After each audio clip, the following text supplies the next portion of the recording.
आणि आता थेट जाऊयात लोकसभेमध्ये पंतप्रधान आदरणीय सभापति जी,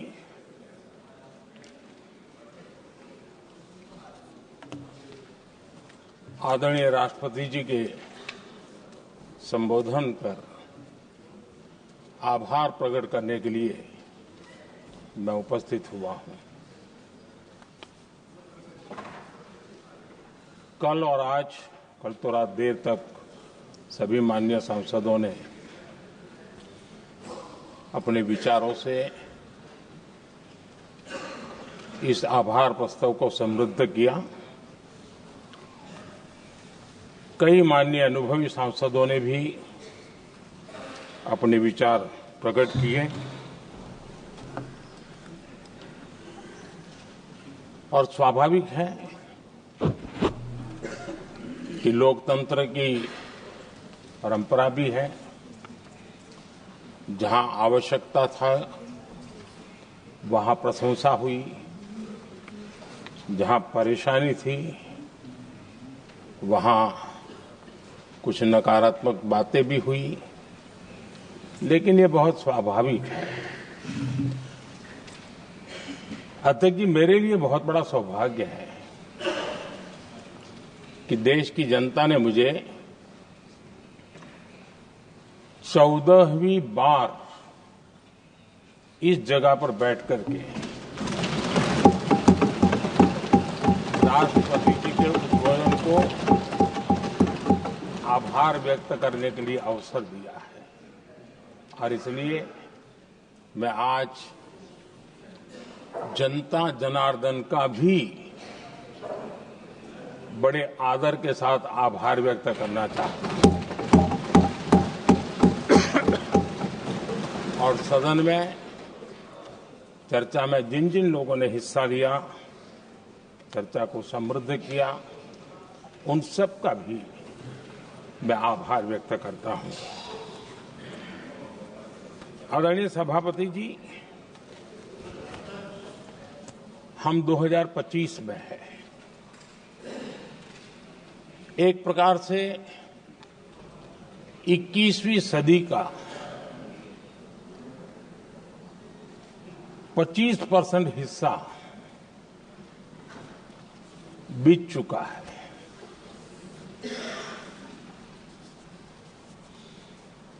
समय तय करेगा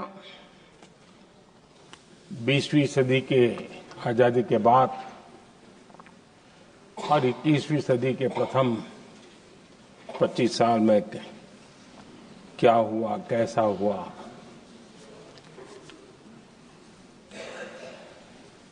लेकिन इस राष्ट्रपति जी के संबोधन में अगर हम बारीकी से अध्ययन करेंगे तो ये साफ नजर आता है कि उन्होंने देश के सामने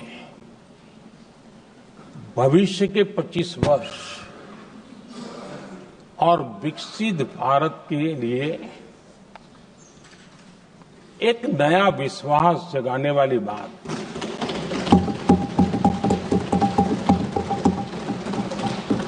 एक प्रकार से आदरणीय राष्ट्रपति जी का ये उद्बोधन विकसित भारत के संकल्प को मजबूती देने वाला है, नया विश्वास पैदा करने वाला है और जन सामान्य को प्रेरित करने वाला है। आदरणीय सभापति जी, सारे अध्ययन बार बार ये कह चुके हैं कि गत 10 वर्ष में देश की जनता ने हमें सेवा करने का मौका दिया। 25 करोड़ देशवासी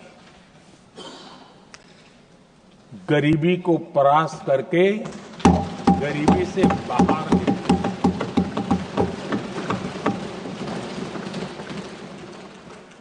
आदरणीय सभापति जी, 5 दशक तक गरीबी हटाओ के नारे सुने हो और अब 25 करोड़ गरीब गरीबी को परास्त करके बाहर निकले, ऐसे ही नहीं हो।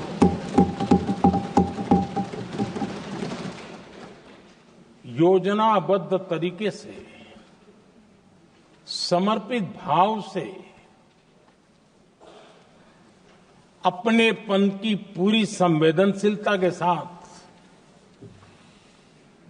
जब गरीबों के लिए जीवन खपाते हैं ना, तब ये होता है। आदरणीय सभापति जी, जब जमीन से जुड़े लोग जमीन की सच्चाई को जानते हुए जमीन पर जीवन खपाते हैं, तब जमीन पर बदलाव निश्चित होके रहता है।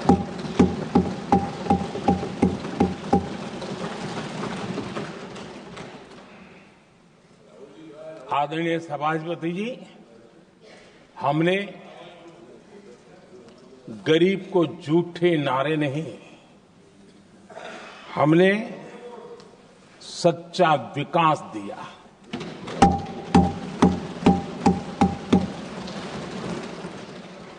गरीब का दुख, सामान्य मानवी की तकलीफ, मिडिल क्लास के सपने ऐसे ही नहीं समझे जाते। आदरणीय सभापति जी, इसके लिए एक जज्बा चाहिए।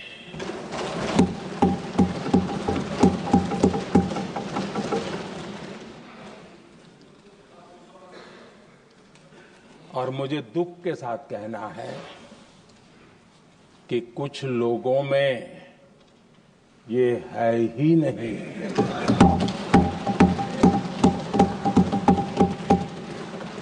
आदरणीय सभापति जी, बारिश के दिनों में कच्ची छत, फुसकी, प्लास्टिक की चादर वाली छत, उससे नीचे जीवन गुजारना कितना मुश्किल होता है। पल पल सपने रौंद दिए जाते हैं, ऐसे पल होते हैं, ये हर कोई नहीं समझ सकता। आदरणीय सभापति जी, अब तक गरीबों को 4 करोड़ घर मिले हैं।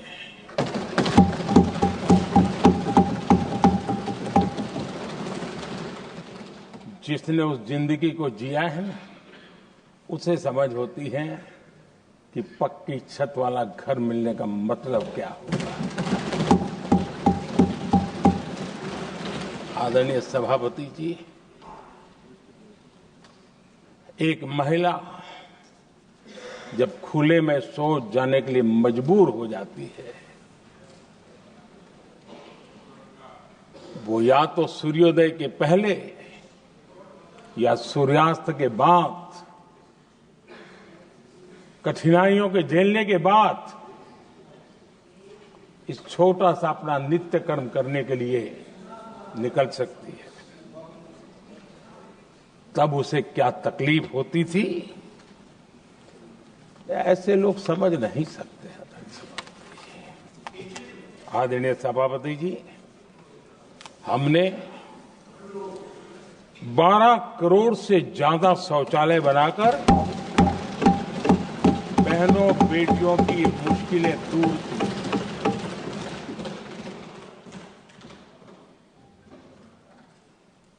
आदरणीय सभापति जी, आजकल मीडिया में ज्यादा ही चर्चा हो रही है, सोशल मीडिया में और अधिक हो रही है। कुछ नेताओं का फोकस घरों में जकूजी पर, स्टाइलिश शावर्स पर, लेकिन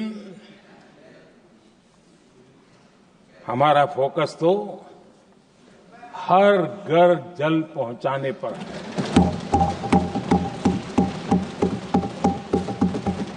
आजादी के 75 साल के बाद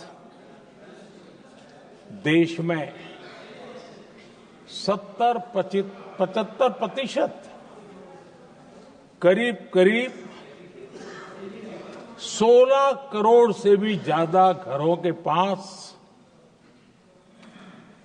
जल का करने के लिए नल का कनेक्शन नहीं था। हमारी सरकार ने 5 साल में 12 करोड़ परिवारों को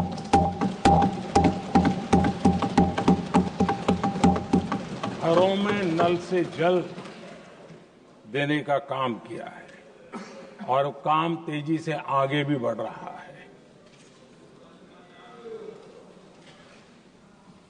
आदरणीय सभापति जी, हमने गरीबों के लिए इतना काम किया और इसके कारण आदरणीय राष्ट्रपति जी ने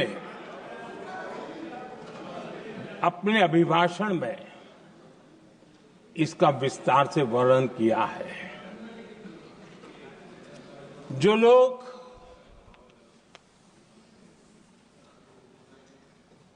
गरीबों की झोपड़ियों में फोटो सेशन कराकर अपना मनोरंजन करते रहते हैं, उन्हें संसद में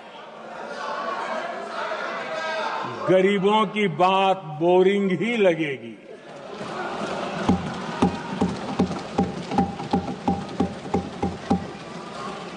आदरणीय सभापति जी, मैं उनका गुस्सा समझ सकता हूं।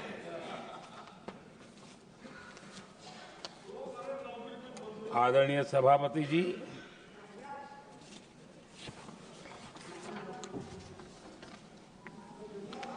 समस्या की पहचान करना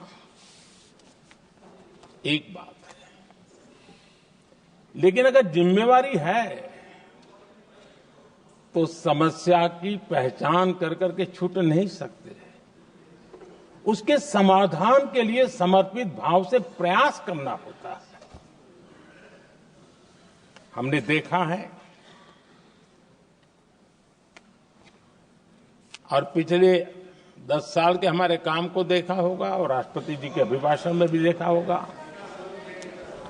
हमारा प्रयास समस्या की समाधान का रहता है और हम समर्पित भाव से प्रयास करते हैं। आदरणीय सभापति जी, हमारे देश में एक प्रधानमंत्री हुआ करते थे।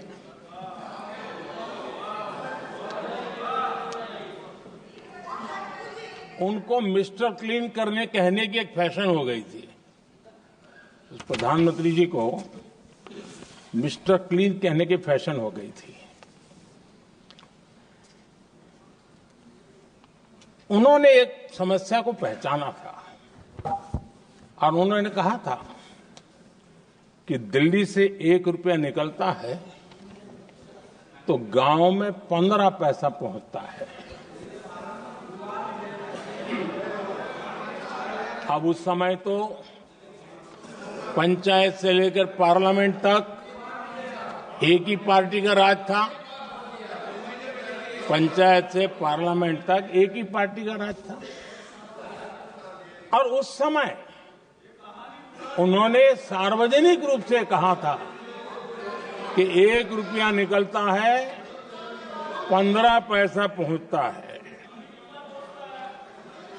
बहुत गजब की हाथ सफाई थी।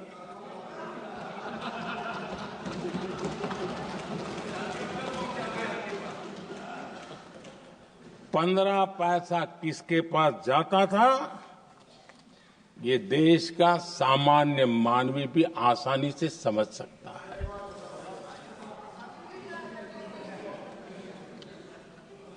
आदरणीय सभापति जी, देश ने हमें अवसर दिया, हमने समाधान खोजने का प्रयास किया।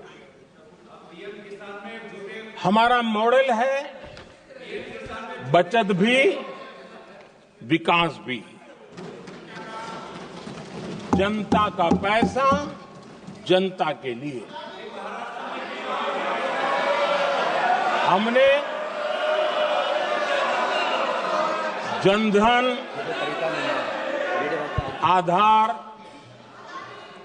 मोबाइल की जेम ट्रिनिटी बनाई और डीबीटी से डायरेक्ट बेनिफिट ट्रांसफर ये देना शुरू किया। आदरणीय सभापति जी, हमारे कार्यकाल में हमने 40 लाख करोड़ रुपया सीधा जनता जनार्दन के खाते में जमा किया। आदरणीय सभापति जी, इस देश का दुर्भाग्य देखिए, सरकारें कैसी चलाई गई, किसके लिए चलाई गई। माननीय सदस्य, मैं सबसे आपसे आग्रह कर रहा हूं, आप सदन की गरिमा बनाए रखें। बैठे बैठे कोई माननीय सदस्य टिप्पणी नहीं करे, उचित नहीं है, ये गलत तरीका है आपका। ये सदन की मर्यादा नहीं है आपकी। आप प्रोटेक्ट करना चाहते हो उनको इस तरीके से, गलत तरीका, ये गलत तरीका है। आप बैठे बैठे टिप्पणी करना चाहते हैं।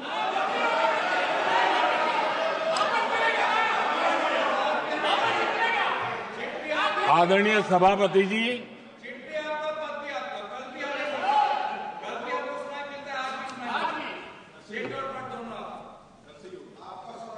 जब ज्यादा बुखार चढ़ जाता है तब लोग कुछ भी बोलते हैं, लेकिन इसके साथ साथ ज्यादा हताशा निराशा फैल जाती है तब भी बहुत कुछ बोलते हैं। आदरणीय सभापति जी, जिनका जन्म नहीं हुआ था, जो भारत की इस धरती पर अवतरित नहीं हुए थे, ऐसे 10 करोड़ फर्जी लोग सरकारी खजाने से अलग अलग योजनाओं का फायदा ले रहे थे। आदरणीय सभापति जी, सही को अन्याय न हो इसलिए राजनीतिक फायदा नुकसान की परवाह किए बिना हमने इन 10 करोड़ फर्जी नामों को हटाया और असली लाभार्थियों को खोज खोज करके उन तक मदद पहुंचाने का अभियान चलाया। आदरणीय सभापति जी, ये 10 करोड़ फर्जी लोग जब हटे और भिन्न भिन्न योजनाओं का हिसाब लगाएं तो करीब करीब 3 लाख करोड़ रुपया गलत हाथों से जाने से बच गए। मैं हाथ किसका था ये नहीं कह रहा हूं, गलत हाथों से। आदरणीय सभापति जी, हमने सरकारी खरीद में भी टेक्नोलॉजी का भरपूर उपयोग किया, ट्रांसपेरेंसी लाए और जेम पोर्टल, जो आज राज्य सरकारें भी उसका उपयोग कर रही है, जेम पोर्टल से जो खरीदी हुई उससे आमतौर पर जो खरीदी होती है उससे कम पैसों में खरीदी हुई और सरकार के 1,15,000 करोड़ रुपए की बचत हुई।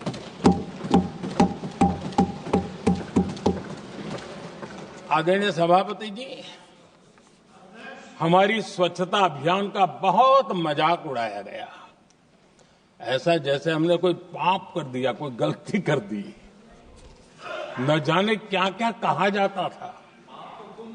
लेकिन आज मुझे संतोष से कहना है कि इन सफाई के कारण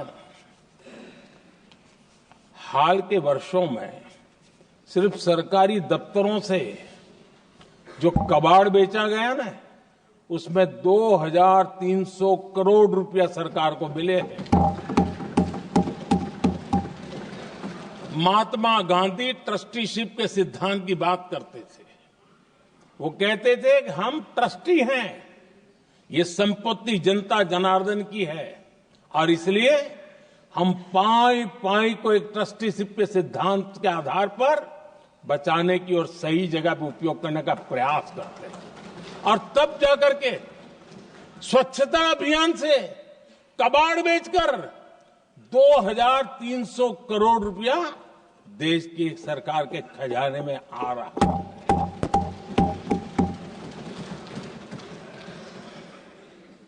आदरणीय सभापति जी, हमने एक महत्वपूर्ण निर्णय लिया इथेनॉल ब्लेंडिंग का। हम जानते हैं हम एनर्जी इंडिपेंडेंट नहीं है, हमें बाहर से लाना पड़ता है। जब इथेनॉल ब्लेंडिंग किया और हमारे पेट्रोल डीजल की आय कम हुई, उस एक निर्णय से 1 लाख करोड़ रुपए का फर्क पड़ा है। और ये पैसे करीब करीब 1 लाख करोड़ रुपया किसानों की जेब में गया है। आदरणीय सभापति जी, मैं बचत की तो बात कर रहा हूं, लेकिन पहले अखबारों की हेडलाइन हुआ करती थी, इतने लाख के घोटाले, इतने लाख के घोटाले, इतने लाख के घोटाले। 10 साल हो गए, ये घोटाले न कर करके, घोटाले न होने से भी देश के लाखों करोड़ रुपए बचे हैं जो जनता जनार्दन की सेवा में लगे हैं। आदरणीय सभापति जी, हमने ये जो अलग अलग कदम उठाए, उससे लाखों करोड़ रुपए की बचत हुई, लेकिन उन पैसों का उपयोग हमने शीश महल बनाने के लिए नहीं किया।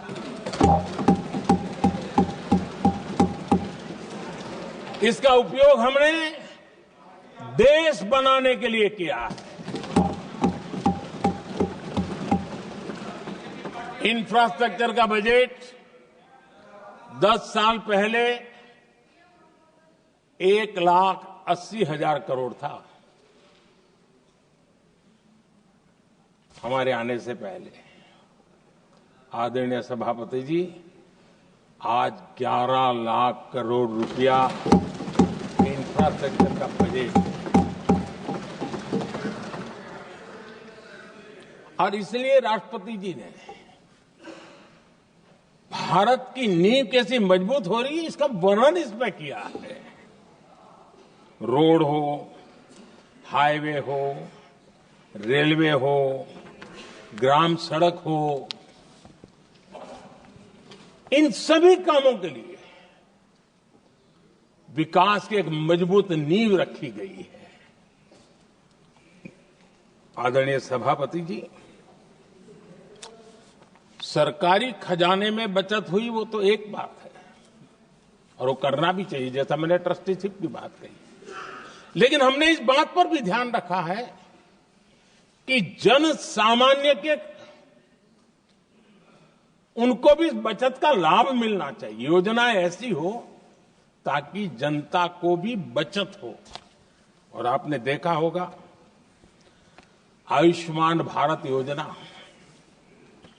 बीमारी के कारण सामान्य मानवी को जो खर्च होता था, अब तक जिन लोगों ने इसका बेनिफिट लिया है उसी के हिसाब से मैं कहता हूं कि करीब करीब देशवासियों का आयुष्मान योजना का बेनिफिट लेते के कारण जो खर्चा उनको अपने जेब से करना पड़ता, वैसे 1,20,000 करोड़ रुपया जनता जनार्दन के बचे हैं।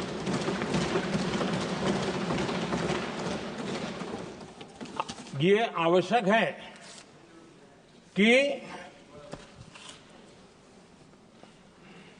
अब जैसे जन औषधि केंद्र, आज मध्यम वर्ग के परिवार में 60-70 साल उम्र के परिवार के स्वजन हो तो स्वाभाविक है कोई न कोई बीमारी आ ही जाती है, दवाई का खर्चा भी होता है, दवाएं महंगी भी होती है।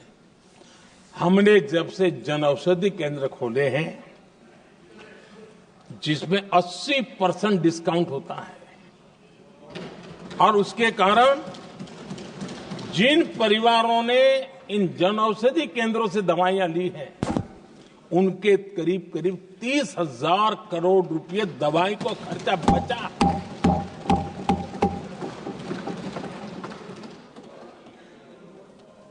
आदरणीय अध्यक्ष जी, यूनिसेफ का भी अनुमान है, उनका कहना है कि जिसके घर में स्वच्छता और टॉयलेट बना, उन्होंने इसका बड़ा सर्वे किया था, उस परिवार को करीब करीब साल भर में 70,000 रुपए की बचत हुई है। स्वच्छता अभियान कहो, टॉयलेट बनाने का काम कहो, शुद्ध जल पहुंचाने का काम करो, कितना बड़ा फायदा हमारे सामान्य परिवार को हो रहा है। आदरणीय अध्यक्ष जी, नल से जल, मैंने प्रारंभ में उसका उल्लेख किया। WHO की एक रिपोर्ट आई है। WHO का कहना है कि नल से जल शुद्ध पानी मिलने के कारण उन परिवारों में जो अन्य बीमारियों के खर्चे होते थे, औसत 40,000 रुपया परिवार का बचा है।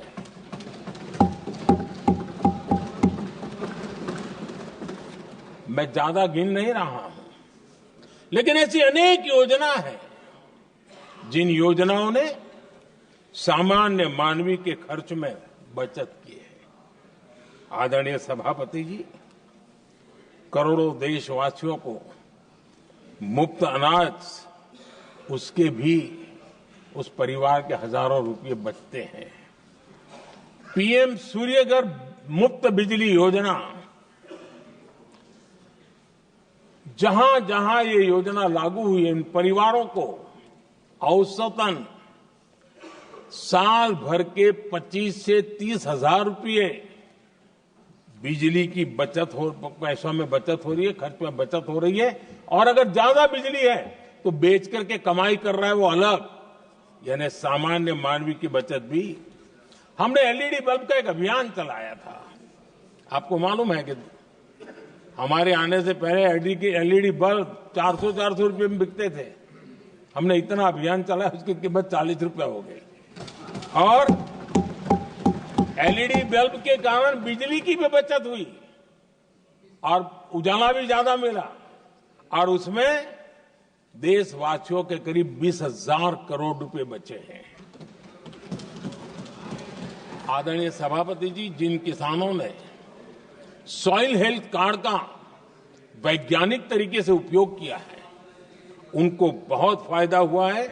और ऐसे किसानों को प्रति एकड़ 30,000 रुपये की बचत हुई है। आदरणीय अध्यक्ष जी, बीते 10 साल में इनकम टैक्स को कम करके भी हमने मिडिल क्लास की बचत को बढ़ाने का काम किया है। आदरणीय अध्यक्ष जी, 2014 के पहले ऐसे बम गोले फेंके गए बंदूक की ऐसी गोलियां चलाई गई कि देशवासियों का जीवन छलनी कर दिया गया था। हमने धीरे धीरे उन घावों को भरते भरते आगे बढ़े। 2 लाख करोड़ रुपया 2 लाख रुपया 2013-14 में 2 लाख रुपये, सिर्फ 2 लाख रुपये उस पर इनकम टैक्स माफी थी। और आज 12 लाख रुपये संपूर्ण रूप से इनकम टैक्स से मुक्ति। और हमने बीच के कालखंड में भी 14 में भी, 17 में भी, 19 में भी, 23 में भी हम लगातार ये करते आए, घाव भरते गए और आज बैंडेज बाकी था वो भी कर लिया। स्टैंडर्ड डिडक्शन उसके अगर 75,000 जोड़ दें तो 1 अप्रैल के बाद देश में जो सैलरीड क्लास हैं उनके 13.25 लाख रुपए पर तक कोई इनकम टैक्स नहीं देना पड़ेगा।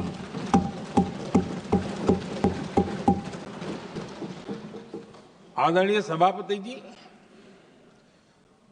आप जिस समय युवा मोर्चा में काम करते थे तब एक बात आप सुनते होंगे, पढ़ते भी होंगे। एक प्रधानमंत्री आए दिन 21वीं सदी बोला करते थे। एक प्रकार से रट गया था, तकिया कलाम जैसा हो गया था, तो बोलते थे 21वीं सदी। जब इतनी बार बोला जाता था तो उस समय टाइम्स ऑफ इंडिया में R.K. लक्ष्मण ने एक बड़ा शानदार कार्टून बनाया था। वो कार्टून बड़ा इंटरेस्टिंग था। उस कार्टून में एक हवाई जहाज है, एक पायलट है। अब उन्होंने पायलट क्यों पसंद किया वो तो मुझे मालूम नहीं। कुछ पैसेंजर बैठे थे और हवाई जहाज एक ठेले पे रखा हुआ था और मजदूर ठेले को धक्का मार रहे थे और 21वीं सदी लिखा हुआ था। वो कार्टून उस समय तो मजाक लग रहा था, लेकिन आगे चल करके वो सच सिद्ध हो गया। आदरणीय अध्यक्ष जी, ये कटाक्ष था जमीनी सच्चाई से। तब के प्रधानमंत्री कितने कटे उठे थे और हवाई बातों में लगे हुए थे, इसका वो जीता जागता प्रदर्शन करने वाला कार्टून है।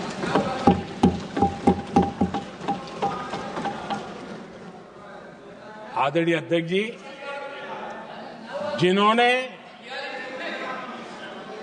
तब 21वीं सदी की बातें की थी, वो 20वीं सदी की जरूरतों को भी पूरा कर नहीं पाए थे। आदरणीय अध्यक्ष जी, आज जब मैं देखता हूं, पिछले 10 साल से सारी बीतों को बारीकी से देखने का अवसर मिला है, तो मुझे बड़ा दर्द होता है। हम 40-50 साल लेट हैं, जो काम 40-50 साल पहले हो जाने चाहिए थे। और इसलिए ये साल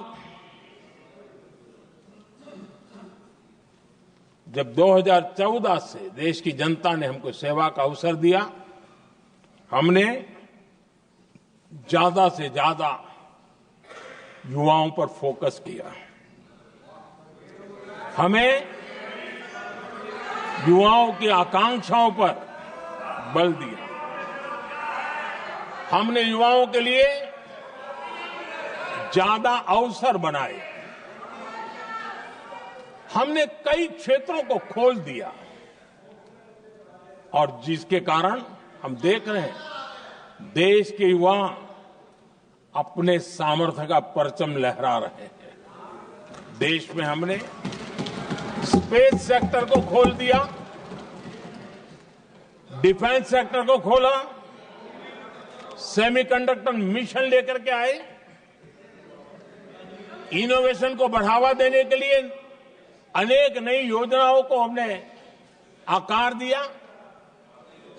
स्टार्टअप इंडिया इकोसिस्टम पूरा डेवलप किया और इस बजट में भी आदरणीय अध्यक्ष जी एक बहुत महत्वपूर्ण निर्णय हुआ है। 12 लाख की आय पर इनकम टैक्स की माफी, ये समाचार इतना बड़ा बन गया कि बहुत सी महत्वपूर्ण चीजों पर अभी भी कुछ लोगों का ध्यान नहीं गया है। वो महत्वपूर्ण निर्णय हुआ है, हमने न्यूक्लियर एनर्जी सेक्टर को ओपन कर दिया और इसके दूरगामी सकारात्मक प्रभाव और परिणाम देश को देखने के लिए मिलने वाले हैं। आदरणीय अध्यक्ष जी, AI, 3D printing, robotics, virtual reality की चर्चा हम तो गेमिंग का भी महात्मा क्या होता है इसके लिए भी प्रयास करने वाले लोगों में से। मैंने देश के नौजवानों से कहा है कि दुनिया का गेमिंग क्रिएशन का, क्रिएटिविटी वर्ल्ड का कैपिटल भारत क्यों न बने। और मैं देख रहा हूं बहुत तेजी से हमारे लोग काम कर रहे हैं।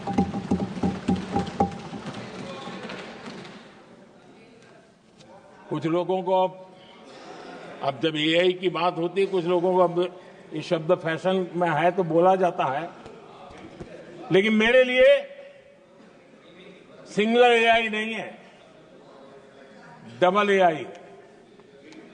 भारत की डबल ताकत है। एक एआई आर्टिफिशियल इंटेलिजेंस, दूसरा एआई एस्पिरेशनल इंडिया।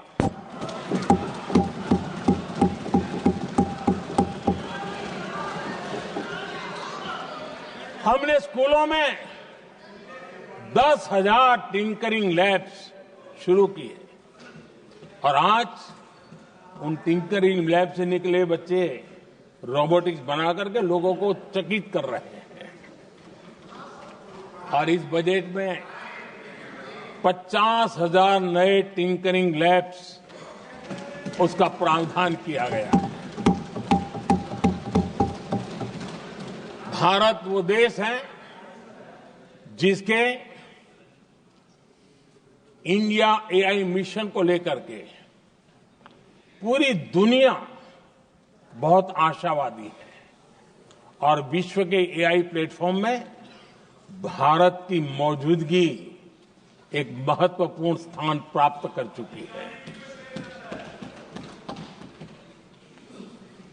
आदरणीय अध्यक्ष जी, इस साल बजट में हमने डीप टेक के डोमेन को में इन्वेस्टमेंट की बात की है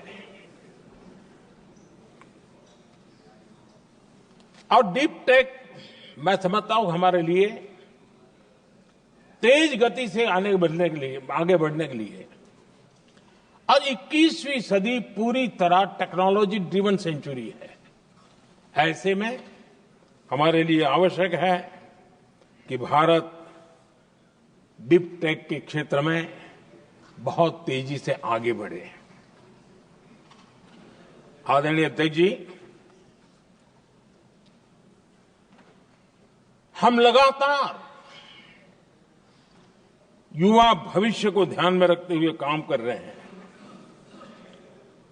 लेकिन कुछ दल हैं जो लगातार युवाओं के साथ धोखा कर रहे हैं, उन्हें धोखा दे रहे हैं।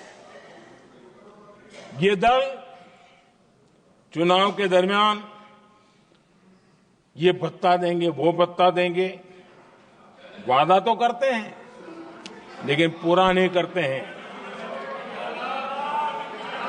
ये दल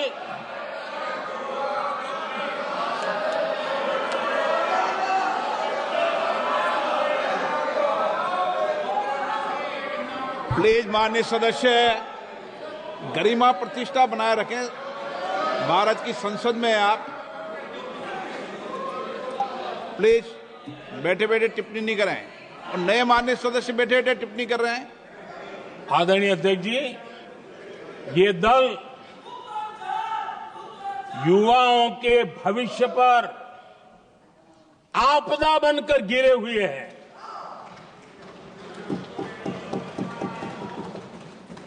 आदरणीय अध्यक्ष जी, हम कैसे काम करते हैं ये हरियाणा में अभी अभी देश ने देखा है। बिना खर्ची बिना पर्ची नौकरी देने का वादा किया था, सरकार बनते ही नौकरी मिल गई नौजवानों को। हम जो कहते हैं उसी का परिणाम है। आदरणीय अध्यक्ष जी, हरियाणा में तीसरी बार भव्य विजय और हरियाणा में के इतिहास में तीसरी बार विजय, ये अपने आप में ऐतिहासिक घटना है। आदरणीय अध्यक्ष जी, महाराष्ट्र में भी ऐतिहासिक परिणाम, जनता जनार्दन के आशीर्वाद। महाराष्ट्र के इतिहास में सत्ता पक्ष के पास इतनी सीटें पहली बार, ये जनता जनार्दन के आशीर्वाद से हम करके आए हैं।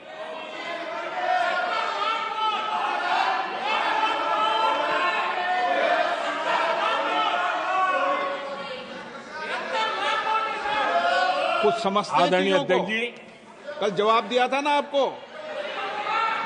चलिए। आदरणीय राष्ट्रपति जी ने अपने अभिभाषण में हमारे संविधान के 75 वर्ष होने पर भी विस्तार से चर्चा की है। आदरणीय अध्यक्ष जी, संविधान में जो धाराएं हैं उसके साथ साथ संविधान का एक स्पिरिट भी है और संविधान को मजबूती देने के लिए संविधान की भावना को जीना पड़ता है। और मैं आज उदाहरणों के साथ बताना चाहता हूं। हम वो लोग हैं जो संविधान को जीते हैं।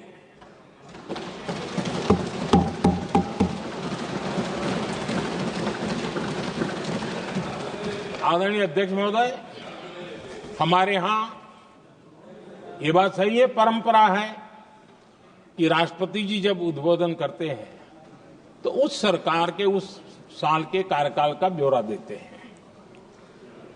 उसी प्रकार से राज्यों में गवर्नर का जो उद्बोधन होता है सदन में, वो उस राज्य के कार्यकलापों का ब्यौरा देते हैं। संविधान और लोकतंत्र का स्पिरिट क्या होता है? जब गुजरात के 50 वर्ष हुए,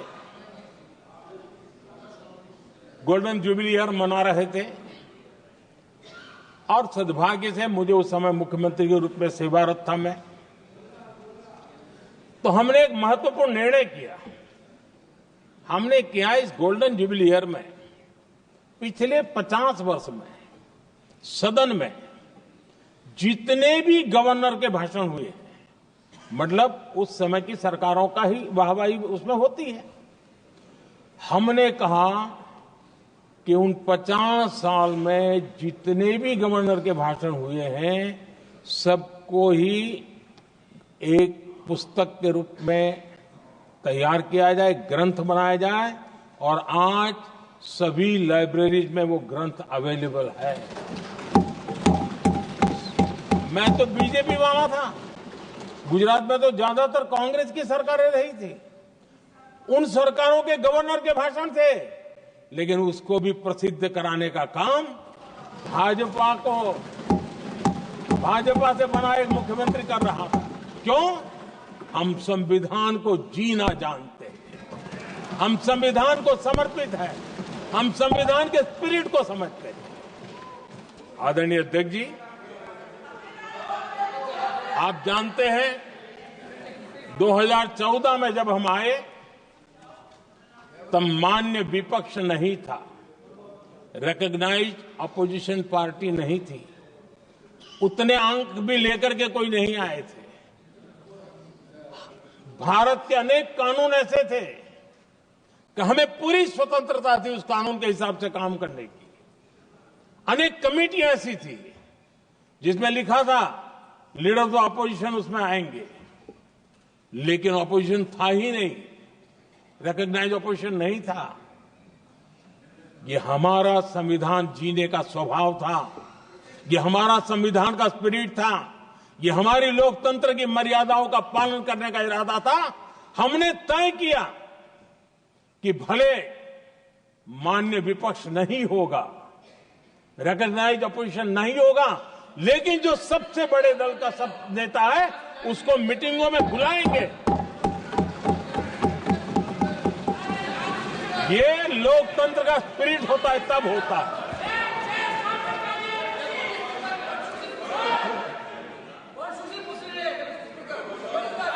चुनाव आयोग की कमेटियां, आदरणीय अध्यक्ष जी, पहले तो प्रधानमंत्री फाइल करके निकालते थे। ये हम हैं जिसने अपोजिशन के लीडर को भी उस कमेटी में बिठाया है।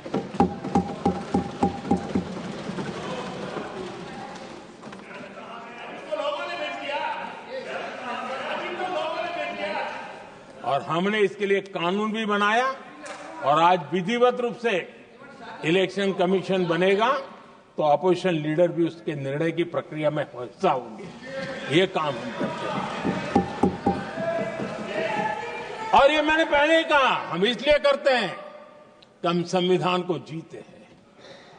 आदरणीय अध्यक्ष जी, दिल्ली में आपको कई स्थान ऐसे मिलेंगे जहां कुछ परिवारों ने अपने म्यूजियम बना करके रखे हुए हैं।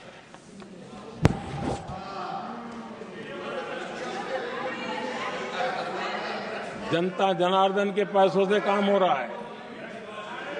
लोकतंत्र का स्पिरिट क्या होता है, संविधान को जीना किसको कहते हैं। हमने पीएम म्यूजियम बनाया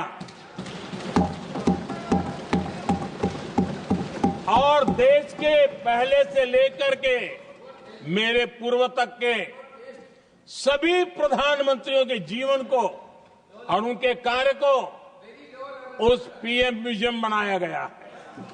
और मैं तो चाहूंगा कि पीएम म्यूजियम में जो जो महापुरुष हैं उनके परिवारजनों ने समय निकाल करके उस म्यूजियम को देखना चाहिए और उसमें कुछ जोड़ने के लगता है तो सरकार का ध्यान आकर्षित करना चाहिए ताकि वो म्यूजियम समृद्ध हो और देश के बालकों को प्रेरणा। ये होता है संविधान की भावना। अपने लिए तो सब करते हैं, खुद के लिए जीने वालों की जमात बहुत छोटी नहीं है। संविधान के लिए जीने वाले यहां बैठे हैं।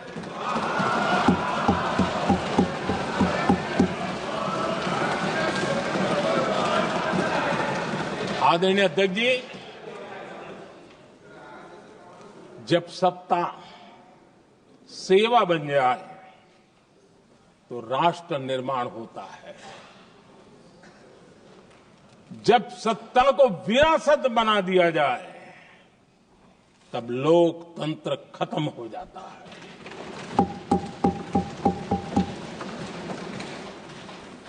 आदरणीय अध्यक्ष जी, हम संविधान की भावना को लेकर के चलते हैं। हम जहर की राजनीति नहीं करते हैं।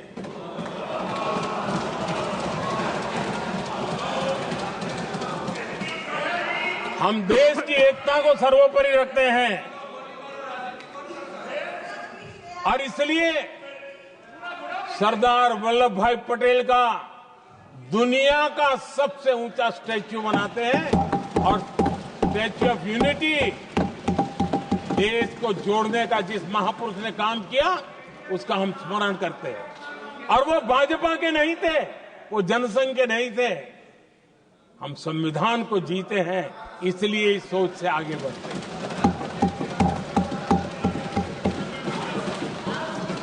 आदरणीय अध्यक्ष जी, ये देश का दुर्भाग्य है कि आजकल कुछ लोग अर्बन नक्सल की भाषा खुलेआम बोल रहे हैं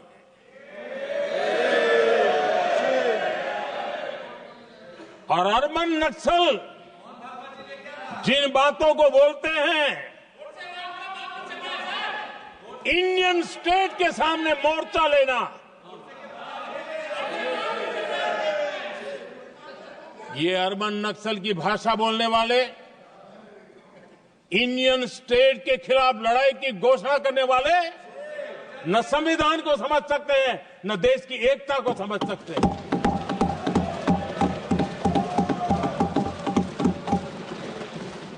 आदरणीय अध्यक्ष जी,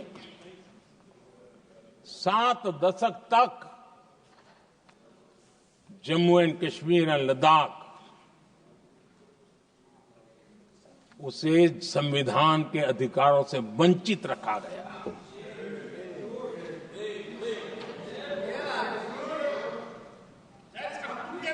ये संविधान के साथ भी अन्याय था और जम्मू कश्मीर और लद्दाख के लोगों के साथ भी अन्याय था। हमने आर्टिकल 370 की दीवार गिरा दी। अब जम्मू कश्मीर और लद्दाख के उन राज्यों को, देशवासियों को जो अधिकार हैं, वो अधिकार उनको मिल रहे हैं। और संविधान का महात्म्य हम जानते हैं, संविधान की भावना को जीते हैं, इसलिए ऐसे मजबूत निर्णय भी हम करते हैं। आदरणीय अध्यक्ष जी, हमारा संविधान हमें भेदभाव करने का अधिकार नहीं देता है। जो लोग संविधान को जेब में लेकर के जीते हैं, उनको पता नहीं है कि आपने मुस्लिम महिलाओं को कैसी मुसीबतों में जीने के लिए मजबूर कर दिया था। हमने ट्रिपल तलाक का खात्मा कर करके संविधान की भावना के अनुरूप मुस्लिम बेटियों को हक देने का काम किया है, समानता का अधिकार दिया है।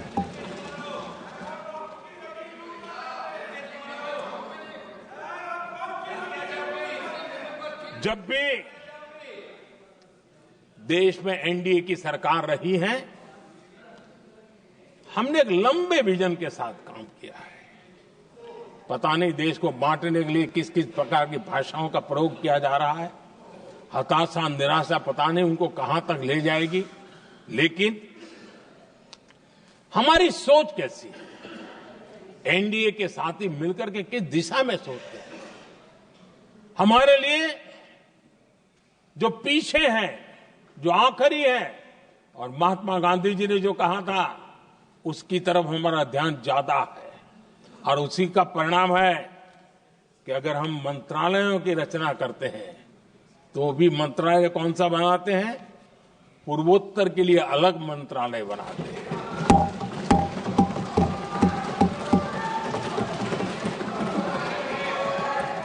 हम देश में इतने साल हो गए, अटल जी आए तब तक किसी को समझ नहीं आया था। भाषण तो देते रहते हैं, आदिवासियों के लिए अलग मंत्रालय एनडीए ने बनाया। आदरणीय अध्यक्ष जी, हमारे दक्षिण के राज्य समुद्री तट से जुड़े हैं, हमारे पूर्व के कई राज्य समुद्री तट से जुड़े हैं। वहां के समाज में फिशरीज का काम और फिशरमैन की संख्या बहुत बड़ी तादाद में है। उनका भी ख्याल रखना चाहिए और जमीन के भीतर के छोटे पानी के जो इलाके रहते हैं वहां भी फिशरमैन के रूप में काम करने वाले समाज के आखिरी तबके के लोग हैं। ये हमारी सरकार है जिन्हें फिशरीज के लिए अलग मंत्रालय बनाया।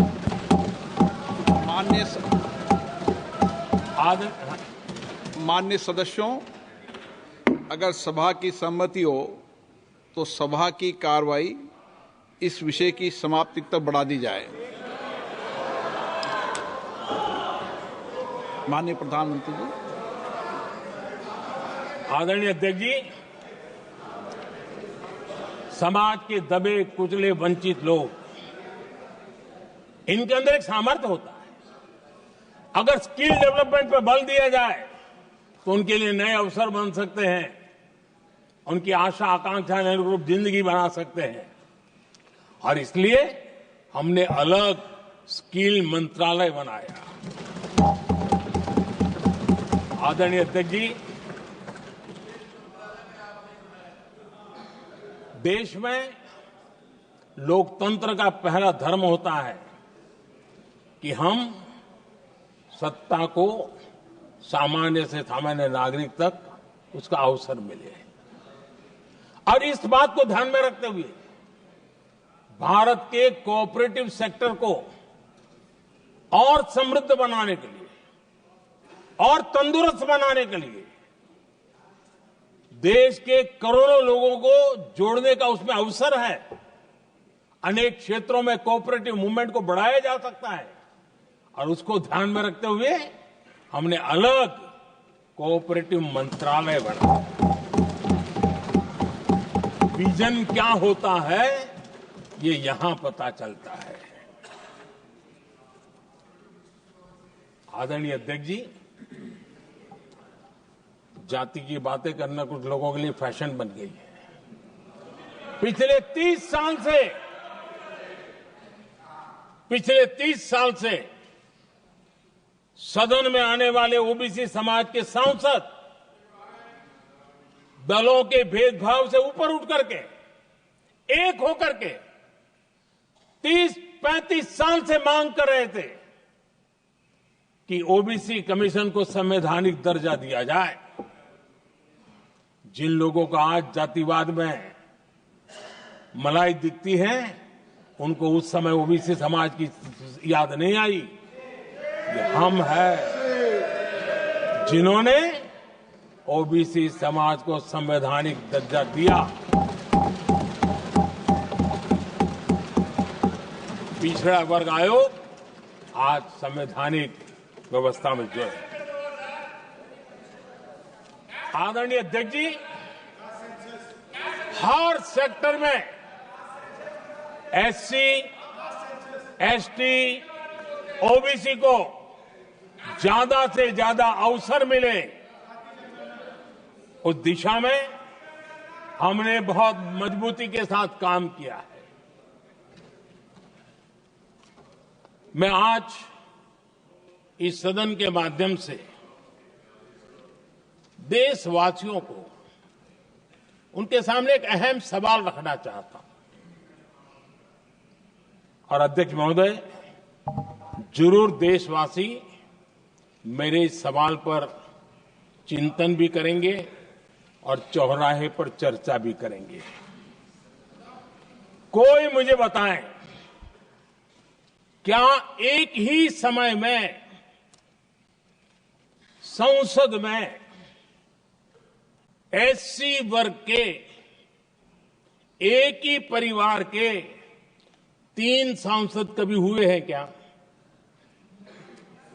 एससी वर्ग के एक ही परिवार के 3 सांसद कभी भी हुए क्या?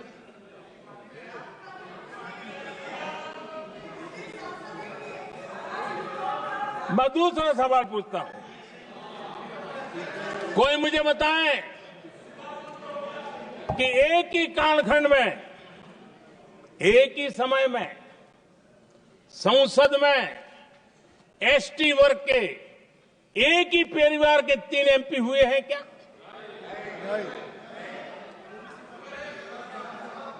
आदरणीय अध्यक्ष जी, कुछ लोगों की वाणी और व्यवहार में कितना फर्क होता है, मेरे एक सवाल के जवाब में मिला।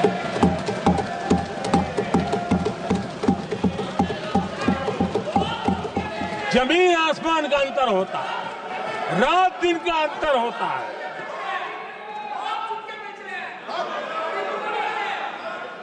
आदरणीय अध्यक्ष जी, हम एससी एसटी समाज को कैसे सशक्त कर रहे हैं? आदरणीय अध्यक्ष जी, समाज में तनाव पैदा किए बिना एकता की भावना को बरकरार रखते हुए समाज के वंचितों का कल्याण कैसे किया जाता है, इसका मैं एक उदाहरण देता हूं। 2014 में 2014 से पहले हमारे देश में मेडिकल कॉलेजों की संख्या 387 थी। 2014 के पहले मेडिकल कॉलेज की संख्या 387 थी। आज 780 मेडिकल कॉलेज हैं।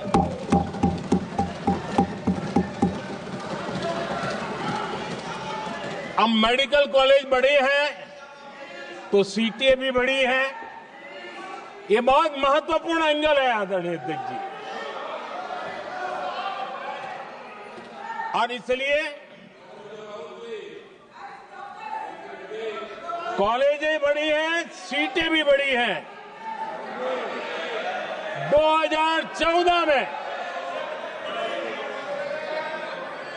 2014 में हमारे देश में एससी छात्रों की 2014 से पहले हमारे देश में एससी छात्रों की एमबीबीएस की सीट 7,700 थी। हमारे आने से पहले दलित समाज के हमारे 7,700 युवा डॉक्टर बनने की संभावना थी। 10 साल हमने काम किया, आज संख्या बढ़कर एससी समाज के 17,000 एमबीबीएस डॉक्टर की व्यवस्था की है। कहां 7,700 कहां 17,000? अगर दलित समाज का कोई कल्याण का और समाज में तनाव लाए बिना एक दूसरे के सम्मान को बढ़ाते हुए, आदरणीय अध्यक्ष जी, 2014 के पहले एसटी छात्रों के लिए एमबीबीएस की सीटें 3,800 थी। आज ये संख्या बढ़कर लगभग 9,000 हो गई है।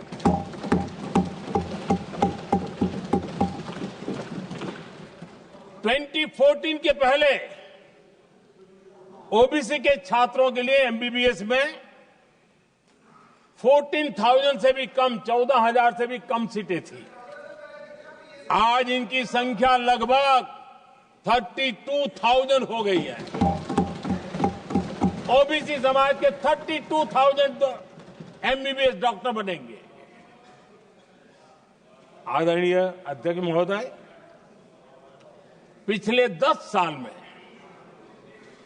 हर सप्ताह एक नई यूनिवर्सिटी बनी है।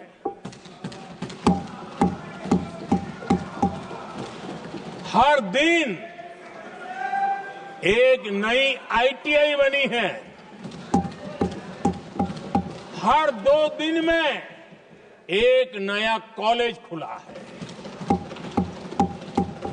सोचिए, एससी, एसटी, ओबीसी हमारे युवा युवतियों के लिए कितनी वृद्धि हुई है इसका आप अंदाज लगा सकते हैं। आदरणीय अध्यक्ष जी, हम हर योजना के पीछे लगे हैं 100% सिचुएशन, 100% उसको लागू करें, उसके जो भी लाभार्थी हैं वो उसमें छूट न जाए, उस दिशा में हम काम कर रहे हैं। पहले ताकि हम चाहते हैं कि जिसका हक है उसको मिलना चाहिए, अगर योजना है उसका हक है तो उस तक पहुंचना चाहिए। 1 रुपया और 15 पैसा वाला खेल नहीं चल सकता। लेकिन कुछ लोगों ने क्या किया, मॉडल ही ऐसा बनाया कि कुछ ही लोगों को दो, औरों को तड़पाओ और तुष्टीकरण की राजनीति करो। देश विकसित भारत बनाने के लिए तुष्टीकरण से मुक्ति पानी होगी। हमने रास्ता चुना है संतुष्टीकरण, तुष्टीकरण नहीं, संतुष्टीकरण, और उस रास्ते पर हम चले हैं। हर समाज, हर वर्ग के लोगों को बिना भेदभाव के जो उसके हक का है वो उसको मिलना चाहिए। ये है संतुष्टीकरण। और मेरे हिसाब से जब मैं 100% सैचुरेशन की बात करता हूं तो उसका मतलब होता है एक असल में सामाजिक न्याय है, ये असल में सेकुलरिज्म है और असल में ये संविधान का सम्मान है। आदरणीय अध्यक्ष जी, संविधान की भावना है सबको बेहतर स्वास्थ्य मिले, और आज कैंसर डे भी है। देश भर में और दुनिया भर में आज हेल्थ को लेकर के काफी चर्चा भी हो रही है। लेकिन कुछ लोग हैं जो गरीब को, बुजुर्गों को आरोग्य की सेवाएं मिले उसमें अड़ंगे डाल रहे हैं, और वो भी अपने राजनीतिक स्वार्थ के कारण। आज आयुष्मान से देश के 30,000 अस्पताल जुड़े हैं और अच्छे स्पेशलाइज्ड प्राइवेट अस्पताल जुड़े हैं जहां आयुष्मान कार्ड वाले को मुफ्त इलाज मिलता है। लेकिन कुछ राजनीतिक दलों ने अपने संकुचित मानस के कारण, कुनीतियों के कारण गरीबों के लिए इन अस्पतालों के दरवाजे बंद करके रखे हुए हैं, और इसका नुकसान कैंसर के मरीजों को उठाना पड़ा है। पिछले दिनों पब्लिक हेल्थ जर्नल लैंसेट की स्टडी आई है। उसका कहना है कि आयुष्मान योजना से समय पर कैंसर का इलाज शुरू हो रहा है। सरकार कैंसर की जांच कराने के संबंध में बहुत ही गंभीर है, क्योंकि जितना जल्दी जांच हो, जितना जल्दी ट्रीटमेंट शुरू हो, हम कैंसर पेशेंट को बचा सकते हैं। और लैंसेट ने आयुष्मान योजना को क्रेडिट देते हुए कहा है कि भारत में इस दिशा में बहुत बड़ा काम हुआ है। आदरणीय अध्यक्ष जी, इस बजट में भी हमने कैंसर की दवाइयों को सस्ते करने की दिशा में बहुत बड़ा महत्वपूर्ण कदम उठाया। इतना ही नहीं, एक महत्वपूर्ण जो निर्णय लिया है वो आने वाले दिनों में, और जब आज कैंसर डे है तो मैं जरूर कहना चाहूंगा सभी माननीय सांसद इसका लाभ ले सकते हैं अपने इलाके के ऐसे मरीजों के लिए, और वो है मरीजों को, आप जानते हैं अस्पताल उतने नहीं होने के कारण भी काफी दिक्कत रहती है बाहर से आने वाले पेशेंट को। 200 डे केयर सेंटर बनाने का निर्णय इस बजट में किया गया। ये डे केयर सेंटर पेशेंट को भी उसके परिवार को भी बहुत बड़ी राहत देने वाला काम करेगा। आदरणीय अध्यक्ष महोदय जी, राष्ट्रपति जी के भाषण की चर्चा के समय यहां विदेश नीति की भी चर्चा हुई और कुछ लोगों को लगता है जब तक फॉरेन पॉलिसी नहीं बोलते तब तक वो मैच्योर नहीं लगते, इसलिए उनको लगता है फॉरेन पॉलिसी तो बोलना चाहिए फिर भले ही देश का नुकसान हो जाए। मैं ऐसे लोगों को जरा कहना चाहता हूं, अगर उन्हें सच में फॉरेन पॉलिसी सब्जेक्ट में रुचि है और फॉरेन पॉलिसी को समझना है और आगे जाकर के कुछ करना भी है, ये मैं शशि जी के लिए नहीं कह रहा हूं तो मैं ऐसे लोगों को कहूंगा एक किताब जरूर पढ़ें। हो सकता है उनको बहुत फिर कहां क्या बोलना उतनी समझ हो जाएगी। वो किताब का नाम है JFK's forgotten crisis. JF Kennedy की बात है। JFK's फॉरगॉटन क्राइसिस नाम की किताब है। ये किताब एक प्रसिद्ध फॉरेन पॉलिसी स्कॉलर ने लिखी है और इसमें महत्वपूर्ण घटनाओं का जिक्र है। इस किताब में भारत के पहले प्रधानमंत्री और वो विदेश नीति को भी नेतृत्व करते थे। इस किताब में पंडित नेहरू और अमेरिका के तब के राष्ट्रपति जॉन एफ कैनेडी के बीच हुई चर्चाओं और निर्णयों का भी विस्तार से वर्णन है। जब देश ढेर सारी चुनौतियों का सामना कर रहा था, तब विदेश नीति के नाम पर क्या खेल हो रहा था, उस किताब के माध्यम से सामने आ रहा है। और इसलिए मैं कहूंगा कि जरा ये किताब पढ़िए। आदरणीय अध्यक्ष जी, गोरा है अब मत बोलो।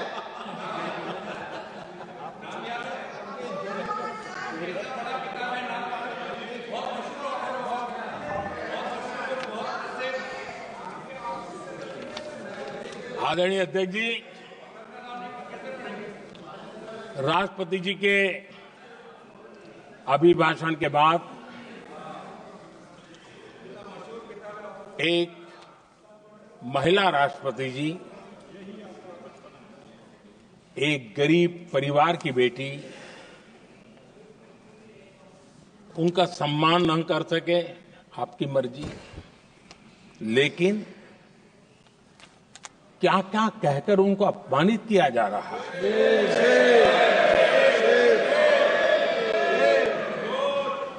मैं राजनीतिक हताशा निराशा समझ सकता हूं, लेकिन एक राष्ट्रपति के खिलाफ क्या कारण है? क्या कारण है?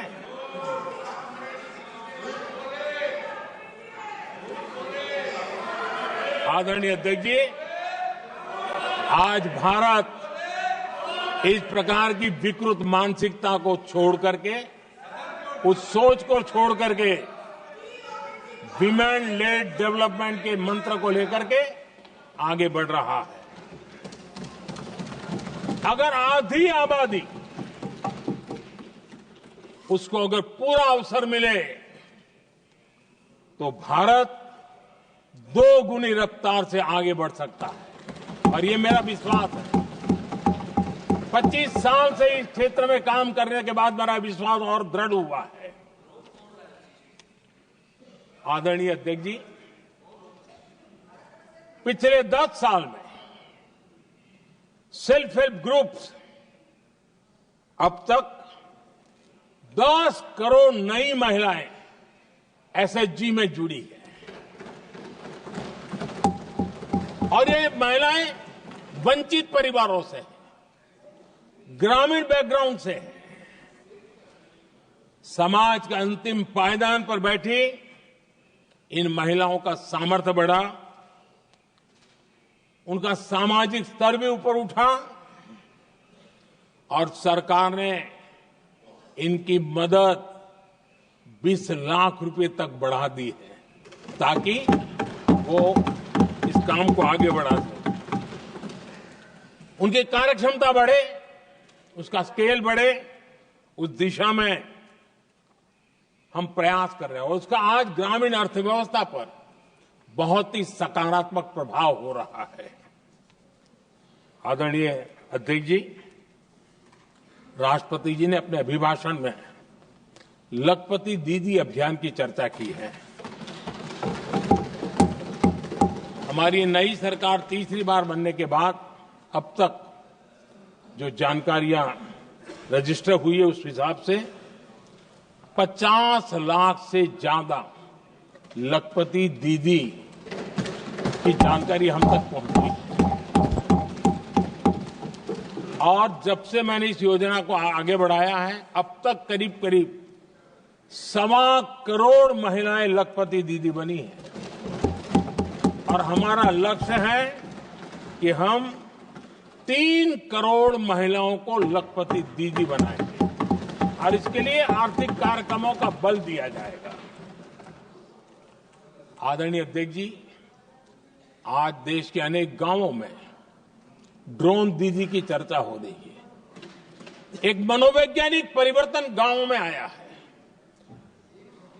महिला के हाथ में ड्रोन चलाते हुए देख के गांव के लोगों का महिला के प्रति देखने का नजरिया बदल रहा है और आज नमो ड्रोन दीदी खेतों में काम कर करके लाखों रुपया कमाने लगी हैं।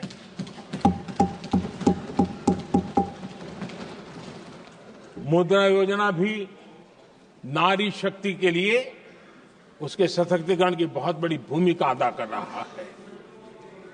करोड़ों महिलाएं पहली बार मुद्रा योजना लेकर के उद्योग के अंदर अपने कदम रखे हैं और उद्योगपति की भूमिका में आई है। आदरणीय अध्यक्ष जी, 4 करोड़ परिवारों को जो घर दिए उसमें से करीब करीब 75% मकान ऐसे हैं जिसके मालिकाना हक महिलाओं को मिला है। आदरणीय अध्यक्ष जी, ये बदलाव 21वीं सदी के सशक्त भारत की नींव रख रहा है। आदरणीय अध्यक्ष जी, विकसित भारत का लक्ष्य ग्रामीण अर्थव्यवस्था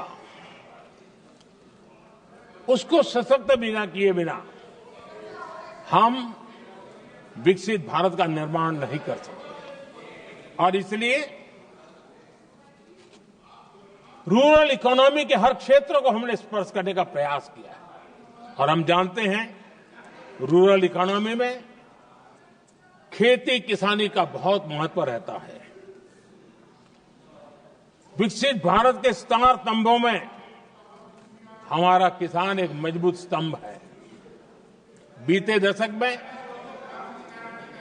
खेती के बजट में 10 गुना वृद्धि की गई है, 10 टाइम। 2014 के बाद की बात मैं बताता हूं और ये बहुत बड़ा जंप है। आदरणीय अध्यक्ष जी, आज जो लोग यहां किसान की बातें करते हैं, 2014 से पहले यूरिया मांगने पर लाठी पड़ती थी, रात रात कतारों में खड़ा रहना पड़ता था और वो जमाना था जब खाद किसानों के नाम पर निकलती थी लेकिन खेत में नहीं पहुंचती थी, कहीं और ही काले बाजारी में, और 1 रुपया 15 पैसा वाला हाथ की सफाई का खेल चलता था। आज किसान को पर्याप्त खाद मिल रही है। कोविड का महासंकट आया, सारी सप्लाई चेन डिस्टर्ब हो गई, दुनिया में अनाप शनाप दाम बढ़ गए और परिणाम ये हुआ कि क्योंकि हम यूरिया पर डिपेंडेंट हैं, हमें बाहर से लाना पड़ता है।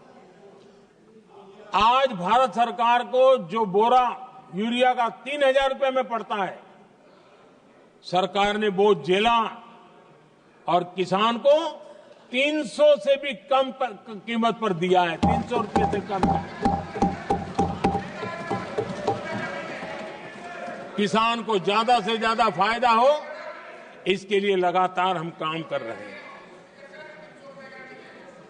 आदरणीय अध्यक्ष जी, किसानों को सस्ती खाद मिले, इस एक काम के लिए पिछले 10 साल में 12 लाख करोड़ रुपया खर्च किया गया है।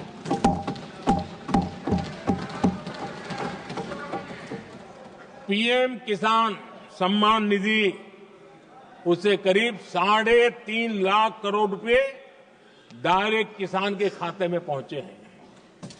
हमने रिकॉर्ड एमएसपी भी बढ़ाया और पहले की तुलना में बीते दशक में 3 गुना अधिक हमने खरीदी की है।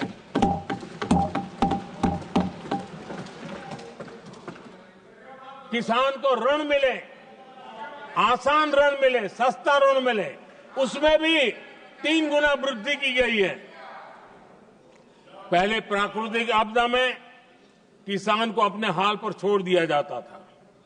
हमारे सेवा काल के दौरान पीएम फसल बीमा के तहत 2 लाख करोड़ रुपए किसानों को मिले हैं। आदरणीय अध्यक्ष महोदय, सिंचाई के लिए बीते दशक में अभूतपूर्व कदम उठा गए और जो लोग संविधान की बातें करते हैं उनको ज्यादा ज्ञान नहीं है, ये भी दुर्भाग्य है। बहुत कम लोगों को मालूम होगा कि हमारे देश में डॉक्टर बाबा साहब आम्बेडकर ने पानी की योजनाओं को लेकर इतना उनका विजन क्लियर था, इतना व्यापक था और इतना समावेशी था, जो आज भी हम लोगों को प्रेरणा देता है। और 100 से बड़ी सिंचाई परियोजना जो दशकों से लटकी हुई थी, हमने उसको पूरा करने का अभियान चलाया ताकि किसानों के खेत में पानी पहुंचे। बाबा साहब का विजन था नदियों को जोड़ने का। नदियों जोड़ने की वकालत बाबा साहब आम्बेडकर ने की थी, लेकिन सालों तक, दशकों दशक बीत गए, कुछ नहीं हुआ। आज हमने केन बेतवा लिंक प्रोजेक्ट और पार्वती काली सिंह चंबल लिंक प्रोजेक्ट पर काम शुरू कर दिया। और मैं तो गुजरात में कई नदियों को इस प्रकार से जोड़ करके नदियों को जिंदा करने का काम करने का मेरा सफल अनुभव भी रहा है।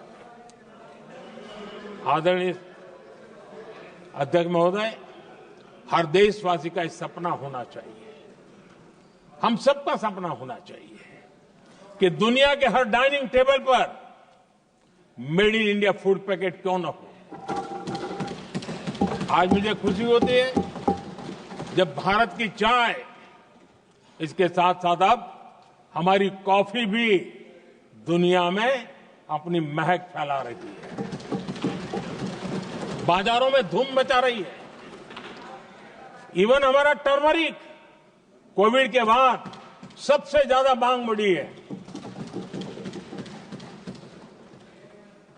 आदरणीय अध्यक्ष जी, आप जरूर देखेंगे आने वाले समय में हमारा प्रोसेस सी फूड, और जिसको लेकर कुछ लोगों को पता नहीं कब क्यों दर्द हुआ, बिहार का मखाना दुनिया में पहुंचने वाला है।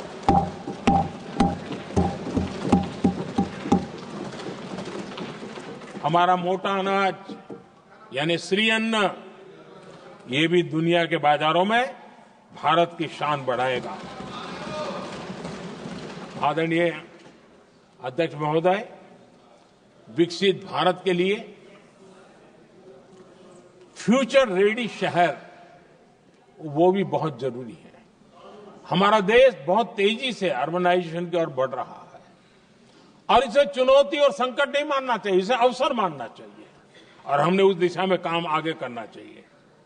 इंफ्रास्ट्रक्चर का विस्तार अवसरों का प्रसार होता है। जहां कनेक्टिविटी बढ़ती है वहां संभावनाएं भी बढ़ती हैं। दिल्ली यूपी को जोड़ने वाली पहली नमो रेल, उसका लोकार्पण था और मुझे भी उसमें यात्रा करने का अवसर मिला। ऐसी कनेक्टिविटी, ऐसा इंफ्रास्ट्रक्चर भारत के सभी प्रमुख शहरों को पहुंचे, ये हमारी आने वाले दिनों की जरूरत है और हमारी दिशा है।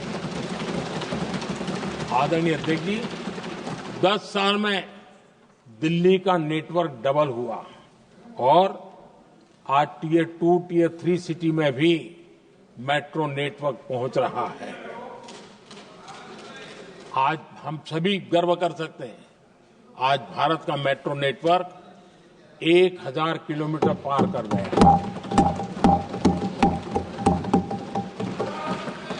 और इतना ही नहीं, वर्तमान में 1000 किलोमीटर और उस पर भी काम चल रहा है। यानी हम कितना तेजी से आगे बढ़ रहे हैं। आदरणीय अध्यक्ष जी, प्रदूषण को कम करने की दिशा में भी कई इनिशिएटिव भारत सरकार ने लिए। 12,000 इलेक्ट्रिक बस हमने देश में दौड़ाना शुरू किया है और दिल्ली को भी बड़ी सेवा करी है, हमने दिल्ली को भी दिया है। आदरणीय अध्यक्ष जी, हमारे देश में एक नया अर्थव्यवस्था हमेशा समय समय पर का विस्तार होता रहता है। आज बड़े शहरों में गिग इकोनॉमी एक महत्वपूर्ण एरिया डेवलप हो रहा है। लाखों युवा इसमें जुड़ रहे हैं। हमने इस बजट में कहा है कि ई श्रम पोर्टल पर ऐसे गिग वर्कर अपनी रजिस्ट्री करवाएं और वेरिफिकेशन के बाद उनको इस न्यू एज सर्विस इकोनॉमी है उसको हम किस प्रकार से सहायता कर सकें और उनको एक आईडी कार्ड मिले ई श्रम पोर्टल पे आने के बाद। और हमने कहा है कि इन गिग वर्कर्स को आयुष्मान योजना का भी लाभ दिया जाएगा ताकि गिग वर्कर को एक सही दिशा में जाने की सुविधा मिलेगी। और एक अनुमान है कि आज देश में करीब करीब 1 करोड़ गिग वर्कर है और उस दिशा में भी हम काम कर रहे हैं। आदरणीय अध्यक्ष महोदय, एमएसएमई सेक्टर बहुत बड़ी मात्रा में जॉब के अवसर लेकर आता है और ये ऐसा क्षेत्र है कि जिसमें रोजगार की अपार संभावनाएं हैं। ये छोटे उद्योग आत्मनिर्भर भारत के प्रतीक है। देश की अर्थव्यवस्था में हमारा एमएसएमई सेक्टर बहुत बड़ा योगदान दे रहा है। हमारी नीति साफ है, एमएसएमईज को सरलता, सहूलियत और संबल, एक ऐसा क्षेत्र है जिसमें रोजगार की संभावना है।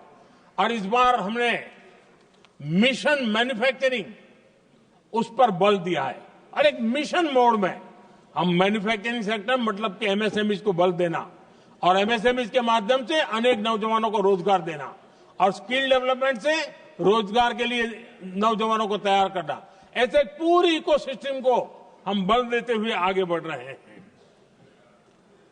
एमएसएमई सेक्टर में सुधार के लिए कई पहलुओं पर हमने काम शुरू किया है।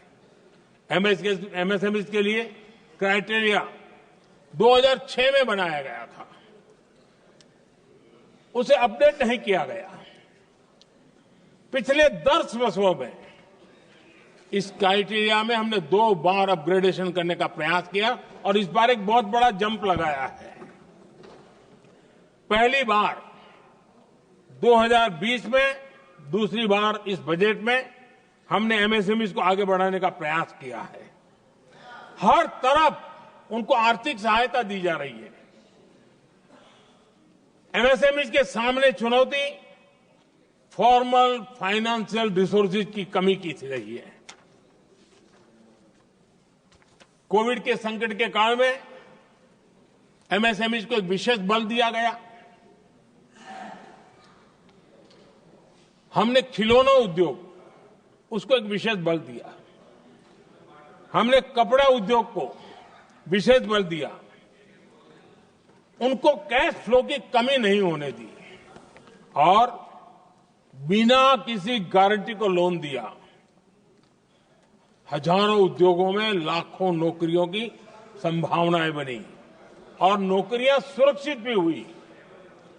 छोटे उद्योग, उनके लिए customise credit card, credit guarantee coverage, उस दिशा में हमने कदम उठाए जिसके कारण वो अपने ईज ऑफ डूइंग बिजनेस को भी बढ़ावा मिले और वो गैर जरूरी नियमों को कम करने के कारण उनका एडमिनिस्ट्रेटिव बोझ जो रहता था, एक आध व्यक्ति को उनको काम पर पैसा देना पड़ता था, वो भी बंद कर दिया गया। एमएसएमई को बढ़ावा देने के लिए जो हमने नई नीतियां बनाई है, आपको खुशी होगी, एक समय था 2014 के पहले खिलौने जैसी चीजें हम इंपोर्ट करते थे। आज मैं गर्व से कह सकता हूं कि मेरे देश के खिलौने बनाने वाले छोटे उद्योग आज दुनिया के अंदर खिलौने एक्सपोर्ट हो रहे हैं।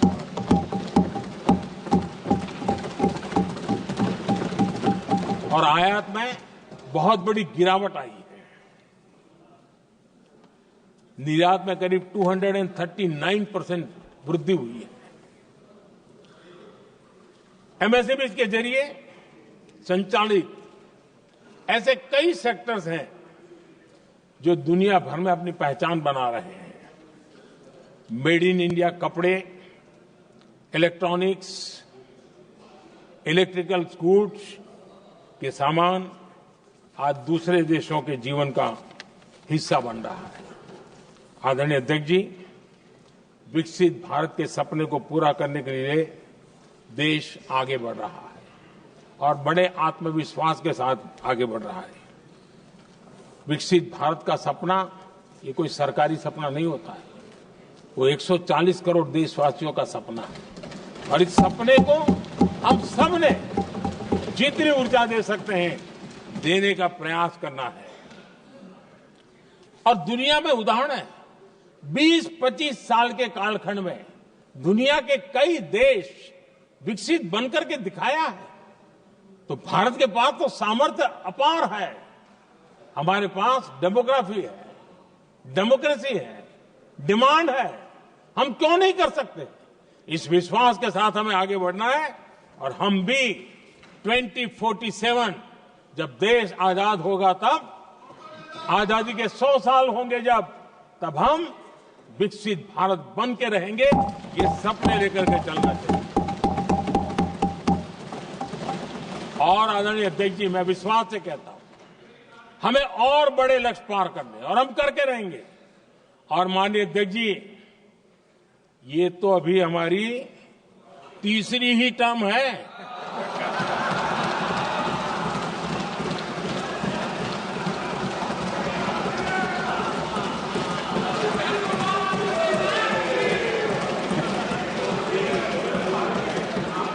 हम देश की आवश्यकता के अनुसार आधुनिक भारत बनाने के लिए, सक्षम भारत बनाने के लिए और विकसित भारत का संकल्प साकार करने के लिए हम आने वाले अनेक वर्षों तक जुटे रहने वाले हैं।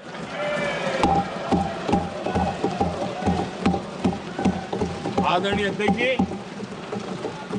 मैं सभी दलों से आग्रह करता हूं, सभी नेताओं से आग्रह करता हूं, देशवासियों से आग्रह करता हूं, अपनी अपनी राजनीतिक विचारधाराएं होंगी, अपने अपने राजनीतिक कार्यक्रम होंगे, लेकिन देश से बड़ा कुछ नहीं हो सकता। हम सबके लिए देश सर्वोपरि है और हम मिलकर के विकसित भारत के सपने को, अपना 140 करोड़ देशवासियों का सपना भी अपना सपना, इस सपने को लेकर के चल पड़े। देश विकसित होगा, हमारे बाद की जो पीढ़ियां होगी वो कहेगी कि 2025 में एक संसद ऐसी थी जहां बैठा हुआ हर सांसद विकसित भारत के सपने के लिए पूरा करने के लिए काम कर रहा था। आदरणीय अध्यक्ष जी, मैं राष्ट्रपति जी के अभिभाषण पर अपना धन्यवाद व्यक्त करते हुए आपका भी आभार व्यक्त करता हूं, सदन का भी आभार व्यक्त करता हूं। धन्यवाद।